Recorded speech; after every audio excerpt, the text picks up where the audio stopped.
తెలంగాణ రాష్ట్రంలో బెనిఫిట్స్లు టికెట్ రేట్లు పెంచుకోవడాలు ఉండవని సీఎం రేవంత్ రెడ్డి మరియు కోమటిరెడ్డి వెంకటరెడ్డి అసెంబ్లీ సాక్షిగా చెప్పడం మనం అంతా విన్నామండి. అల్లు అర్జున్ ఎపిసోడ్ నేపథ్యంలో ఇలాంటి కీలక నిర్ణయం తీసుకున్నది కూడా మనకు తెలుసు. అయితే ఇప్పుడు వచ్చిన సమస్య అంతా ఏంటంటే ఇలాగే ఏపీలో కూడా బెనిఫిట్స్ వాళ్ళని బ్యాన్ చేస్తారా? ఇది ఇలా ఉంటే మళ్ళీ సిపిఐ పార్టీకి సంబంధించిన రాష్ట్ర కార్యదర్శి రామకృష్ణ గారు కూడా చంద్రబాబు నాయుడుకు దీని విషయం లేఖ రాశారు.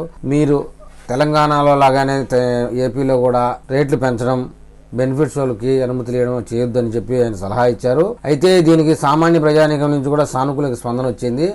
తెలంగాణ ఫిల్మ్ ఎగ్జిబిటర్ అసోసియేషన్ సైతం సర్కారు నిర్ణయాన్ని స్వాగతించింది. దీంతో ఇప్పుడు ఏపీలోనూ అలాంటి నిర్ణయమే తీసుకోవాలనే డిమాండ్ గట్టిగా వినపడుతోంది. బెనిఫిట్స్ వాళ్ళు టికెట్ రేట్ల మీద రేవంత్ రెడ్డి ప్రభుత్వం తీసుకున్న నిర్ణయాన్ని కూడా ఏపీ ఎగ్జిబిటర్లు స్వాగతించారు. ఈ విషయంలో ఆంధ్రప్రదేశ్ ప్రభుత్వం కీలక నిర్ణయం తీసుకోవాలని రిక్వెస్ట్ చేస్తూ ఉంది.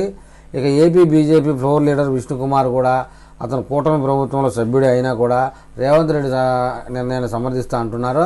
అదేవిధంగా బెనిఫిట్స్ వాళ్ళు రద్దు చేయాలని డిమాండ్ చేశారు. అలానే టీడీపీ నేత బండారు సత్యనారాయణ సైతం బెనిఫిట్స్ వాళ్ళు ఎవరి కోసం వేస్తున్నారని ప్రశ్నించారు. ఎవరికి బెనిఫిట్ కలుగుతుంది దానివల్ల అని కూడా అంటున్నారండి. కూటమి ప్రభుత్వంలో ఉన్న నాయకులే ఇలాంటి వ్యాఖ్యలు చేయడం చర్చనీయాంశంగా మారింది. ఇది ఇలా ఉంటే సిపిఐ రాష్ట్ర కార్యదర్శి రాసిన ఉత్తరంలో టికెట్ ధరలను పెంచడం, బెనిఫిట్స్ వాళ్ళకు అనుమతించే విధానానికి ఆయన పార్టీ అయినటువంటి సిపిఐ పార్టీ వ్యతిరేకమని చెప్పి లెటర్ రాసింది.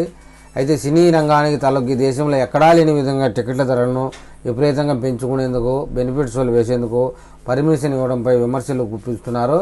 పెద్ద సినిమాలకు టికెట్ల ధరలను ఇబ్బడిముబ్బడిగా పెంచడం అంటే ప్రేక్షకులకు జేబులు కొల్లగొట్టడమేనని ఆయన అభిప్రాయపడ్డారండి. అయితే అధిక ధరల కారణంగా సాధారణ ప్రేక్షకులు థియేటర్కు దూరం అవుతున్నారనే విమర్శలు కూడా ఉన్నాయి. దీనివల్ల థియేటర్ సిస్టమ్ నష్టపోతుందని, చిన్న చితక బడ్జెట్ సినిమాల కలెక్షన్ మీద ప్రభావం పడుతుందనే కామెంట్లు కూడా వస్తున్నాయి. తెలంగాణ తరహాలో ఆంధ్రప్రదేశ్లోనూ బెనిఫిట్స్లు రద్దు చేయాలని, టికెట్ ధరలు పెంచుకోవడం అనుమతులు ఇవ్వబోమని సిపిఐ రామకృష్ణ డిమాండ్ చేశారండి.